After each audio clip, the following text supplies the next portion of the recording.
ညပစွန်စီအောင်တန်းတောင်းနှနေနောက်သူရှူဝင်ပြီးဆိုထန်းတော်ဦးရဲ့လွန်လုံးမို့အမိန်တို့ဤဆိုပြုံးမင်းရင်ခလမ်းမှာခင်လေးမပါတော့လို့မပြေမဆိုအိတ်တန်းတန်းငါတေးနဝင်မချိုး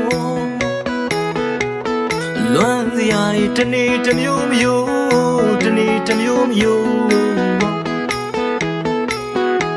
ထိန်ကြီးအောင်လာရောင်ဖြာတော့ကိုယ့်ရဲ့အနာဂတ်လေးရအောင်တဘာဝရဲ့လာရီတော့မေးချင်တော့တဲ့ဖြစ်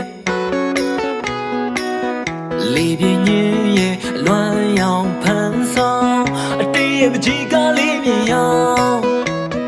တဘာဝ